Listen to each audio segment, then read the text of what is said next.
9 de la mañana, 2 minutos en todo el territorio nacional. Y si hacemos silencio, vamos a poder empezar a escuchar cómo cruje la estantería, la estructura que sostiene el proyecto político de Javier Milei. Demasiado pronto, quizás, con solo un mes y medio de curso, empieza a quedar en evidencia la tensión potencialmente fatal entre dos factores notoriamente incompatibles. Por un lado, la naturaleza del proyecto político de Javier Milei, que es profundamente revolucionario, maximalista, fundacional. Milei, desde el primer momento, está claro y queda cada vez más en evidencia, se propone una tarea titánica, mayúscula, que es cambiar a la Argentina tal y como la conocemos. Ya hemos hablado largamente sobre las características de este cambio y no es mi intención volver a detenerme en eso, pero sí notar que se trata de un esfuerzo maximalista, que se trata de un esfuerzo absoluto, completo. Por eso es que él dice todo o nada, por eso es que él prefiere incluso mandar a su ministro a dar de baja algunos artículos antes que sentarse a negociar. Milei no negocia. Pero por otro lado, y este es el segundo factor que entra en tensión con el primero, la base de sustentación política que tiene este proyecto es escasa y es precaria. Es precaria porque sus alianzas están tejidas en función de cuestiones contingentes. Y es escasa, bueno, básicamente por la congruencia de algunos factores que hacen que Milei sea el presidente con menor apoyo político en la historia moderna de la democracia argentina. Se suma, por un lado, que tiene una fuerza política nueva, con lo cual, exceptuando a él y a su compañera de fórmula, que ya dejaron esos lugares, pero no tenía bancas en el Congreso antes de este año. Y por otro lado, la cosecha de este año fue magra porque en la primera vuelta él solamente obtuvo el 30% de los votos, muy lejos del 56% que luego lo validó en el balotaje. Y aunque a él le encanta repetir esa cita que dice que en el fragor del combate no importa la cantidad de soldados, sino las fuerzas que vienen del cielo, en el Congreso todavía importa la cantidad de soldados. Y si no tenés los votos suficientes, no importa cuántas fuerzas bajen del cielo, no vas a poder cimentar tu proyecto. Y eso se vio a las claras esta semana. Pero además en términos territoriales también muestra esa fragilidad, no solamente en términos legislativos. No tener gobernadores propios, no tener legisladores propios, lo lleva a un terreno que a él, como dijimos recién, no le gusta, no quiere, que es el de la negociación. No importa cuántas ganas tengan de apoyarte los de Loredo de la vida, los Frigerios de la vida, no lo van a hacer gratis.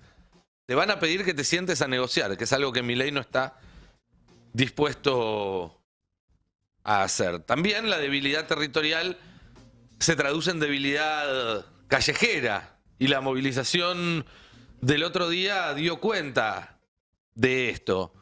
Más allá de las bravuconadas de Macri sobre los jóvenes que iban a salir a combatir a los orcos en la calle, Milei no podría convocar una movilización como la que se vio este miércoles.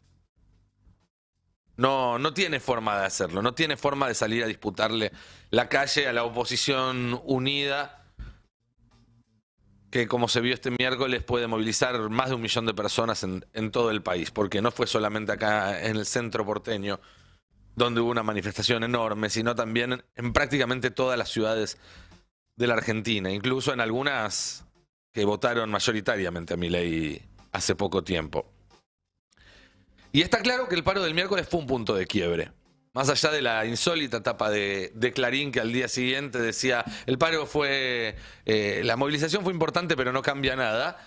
Bueno, vaya que cambiaron varias cosas. Antes del miércoles el oficialismo tenía un dictamen dudoso y agarrado con alambre, pero un dictamen al fin. Apoyo de casi todos los gobernadores que no eran de Unión por la Patria. Había logrado un quiebre en el bloque oficialista. Y después del paro, quedó claro que no tiene los números para aprobar la ley. El Senado anunció que va a tratar el DNU. Salieron a cruzarlo y se enemistó con varios gobernadores que tendrían que ser sus aliados, Puyaro, Torres, Bertilnec. Tuvo que echar a su primer ministro.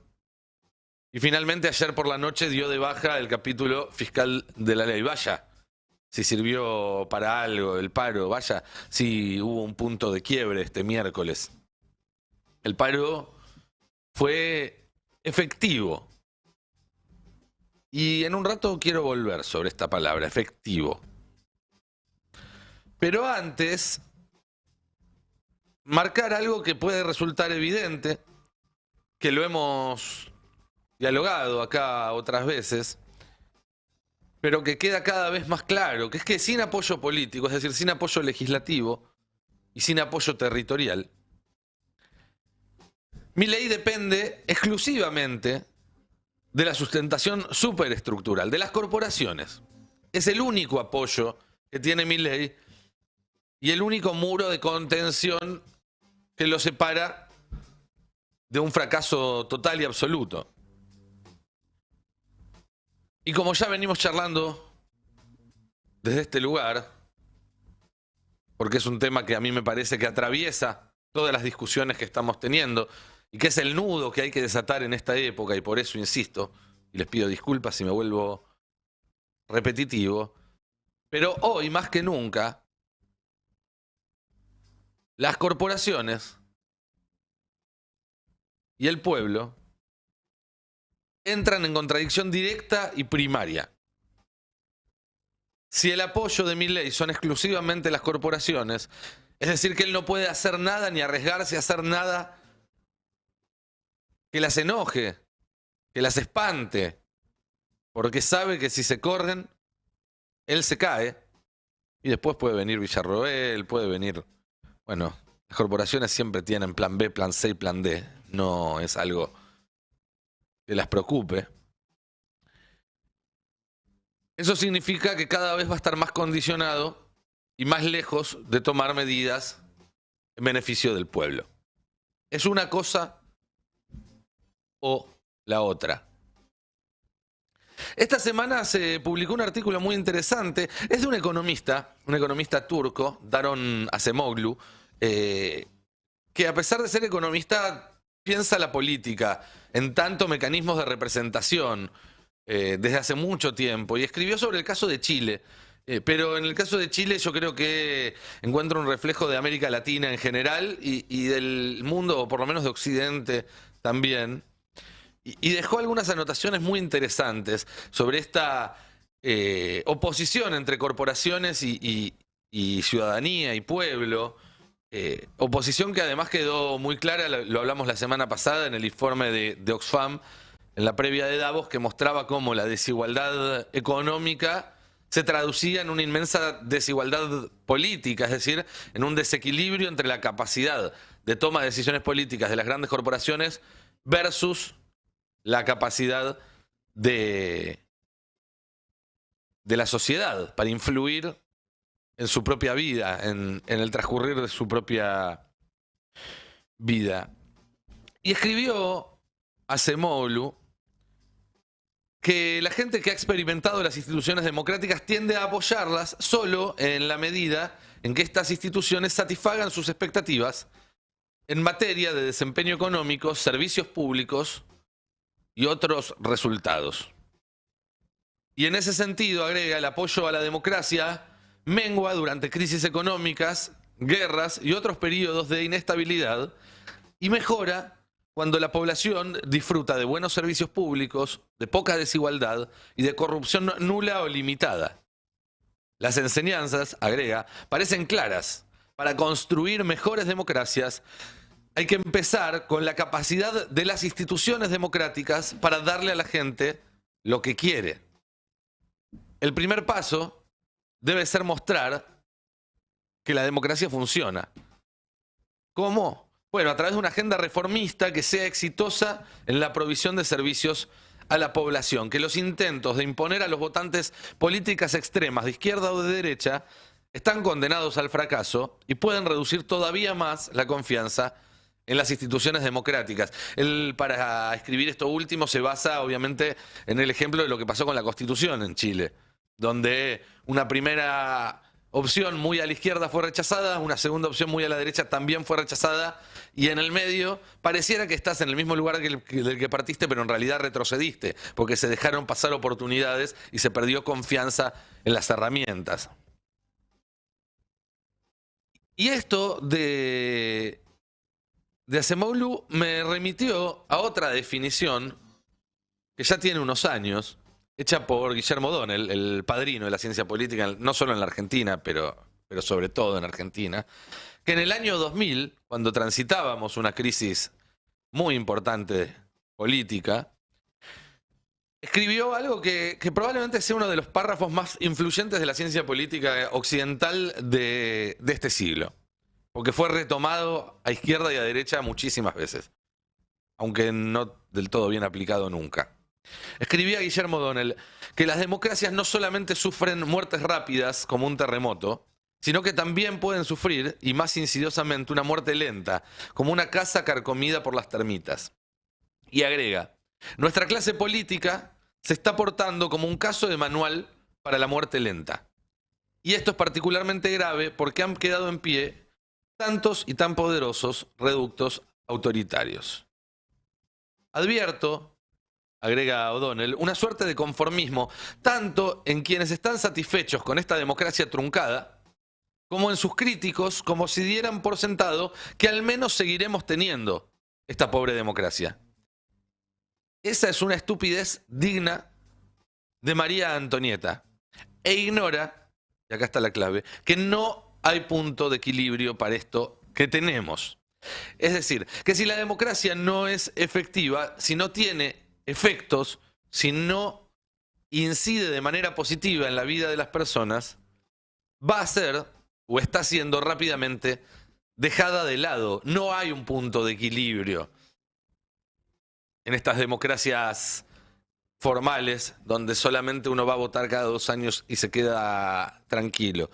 Quizás no en semanas o no en meses, porque estos son procesos históricos, pero sí, con el correr de los años va quedando claro que o bien la democracia brinda soluciones o bien es dejada de lado para buscar otras alternativas, que por supuesto no van a ser más agradables. Esta semana también se dio a conocer una encuesta de Latinobarómetro, una de las consultoras más importantes que hacen estudios a nivel regional, continental, no solamente en cada país, que da cuenta de que en 13 de los países de Latinoamérica ya existe una mayoría que apoya a que un gobierno no sea democrático, o que no le importa en todo caso si un gobierno es democrático o no, en caso de que resuelva los problemas. Y que incluso en países que esa posición todavía no es mayoritaria, como la Argentina, el número ha crecido y ya se encuentra cerca de la mitad. En el caso de Brasil directamente espanta ver la cantidad de gente que apoya una proposición como esa. ¿Y esto con qué tiene que ver? Bueno, tiene que ver con este péndulo que parece ir de izquierda a derecha y que pocas veces da las respuestas que la sociedad le pide a la política, y tiene que ver también con la inmensa desigualdad. Siempre volvemos a esto. América Latina es la región más desigual del mundo. Y por eso también es la más violenta. Ustedes saben, por ejemplo, que la tasa de homicidios, siempre les cuento que la tasa de homicidios en Argentina es más baja que en Uruguay y se sorprenden. Les voy a contar otra para que se sorprendan. La tasa de homicidios en América Latina es más alta que en África. Y esto es porque en América Latina hay mucha más desigualdad. Y es la desigualdad, no la pobreza, la que genera violencia. O por lo menos el factor más importante en la generación de violencia. Y vuelve entonces a aparecer acá la palabra efectiva, ¿no? Los cambios que tienen que ser efectivos, la democracia que tiene que ser efectiva. Y hay un movimiento político que conocemos muy bien, que desde ese, si se quiere, esa presentación, esa tabla de intenciones, que es su himno, su marcha, su marchita, habla de una realidad efectiva. Porque el justicialismo, el peronismo entendido en tanto la consecución de la justicia social a través de la comunidad organizada, porque después peronismo se le ha dicho un montón de otras cuestiones, y no es acá cuestión de sacar el peronómetro, ni mucho menos mi intención, simplemente aclarar a qué precisamente me estoy refiriendo, siempre supo que si no se convierten las intenciones en realidad efectiva, esas intenciones valen poco más que nada. En sus versiones más virtuosas, tanto a mitad del siglo pasado como a comienzos de este, el peronismo siempre se concentró primero en atacar los efectos y luego en explicar las causas. Y al haber atacado los efectos, cuando explicaba las causas, esa explicación entraba en la gente. La gente entendía de lo que le estaban hablando porque no se estaba hablando de abstracciones, sino de realidad efectiva. En sus versiones más flacas, cuando se torna testimonial, cuando empieza a volverse más etéreo, el peronismo se enfoca en las causas y pierde el foco en los efectos. A ver, para que se entienda de lo que hablo. Cuando uno habla de derechos, está hablando de las causas. Cuando uno habla de servicios, está hablando de los efectos. Todo el mundo tiene derecho a una vivienda, es una causa. El servicio público de construir esa vivienda es el efecto. Si vos le diste a una persona esa vivienda y le explicás que se la diste porque tenía derecho a tenerla, entonces el derecho entra, permea, se comprende, se genera sentido, se genera hegemonía. Ahora, si vos te la pasás muchos años hablando del derecho a la vivienda, pero ese derecho no se efectiviza, se queda solamente en una declaración de intenciones y eso rompe el vínculo de representación. Corre lo mismo para las cloacas, para la electricidad, para el agua, para la educación, para la salud. Si uno primero da el servicio y luego enuncia el derecho por el cual ese servicio fue dado, el círculo es virtuoso. Si uno primero enuncia el derecho y luego falla a la hora de dar el servicio, se rompe la representación y se vuelve contraproducente. Esto se vuelve mucho más importante, se torna mucho más importante en esta época, en un país, en una región, en un planeta que es ideológicamente cada vez más bilingüe, que está políticamente cada vez más partido, donde muchas veces la relación causa-efecto parece rota en el discurso público, lo cual permite que un presidente como Milei se contradiga a sí mismo permanentemente sin que eso genere ninguna alarma, por ejemplo. Al estar roto ese diálogo, ese lenguaje común de causa y efecto, no importa cuánto enuncies vos un derecho,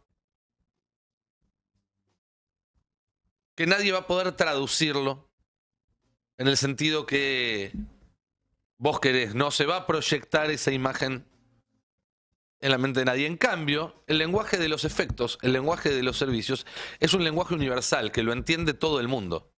Todo el mundo, si recibe un servicio en función de un derecho, por supuesto, comprende qué es lo que está recibiendo. Todo el mundo que tiene un techo que antes no tenía, todo el mundo que tiene agua potable que antes no tenía, todo el mundo que recibe la capacidad de educarse o la capacidad de ser atendido en un sistema de salud de forma más efectiva que antes, entiende que su vida está un poco mejor que antes. Y a lo mejor ahí sí logra establecer el vínculo entre el efecto y la causa, entre el servicio y el derecho, entre la idea de la justicia social, que es lo que está poniendo en duda Milei en este momento, y la realidad efectiva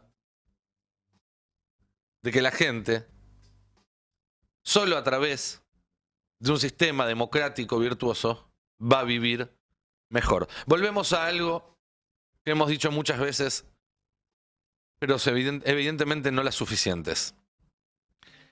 ¿La democracia está en crisis? Sí, la democracia está en crisis. Hay dos maneras de salir de esta crisis. ¿Con menos democracia o con más democracia? Con menos democracia es lo que está intentando a los tumbos, pero está intentando Javier Milei. No hay punto de equilibrio, no existe quedarse en esta situación. La única salida de esta crisis, para quienes creen que el camino no es el que conduce Milei, es más democracia. Y eso solamente se puede alcanzar a través de mejores servicios, es decir, de una democracia que mejore la realidad efectiva, que haga que la gente viva efectivamente mejor.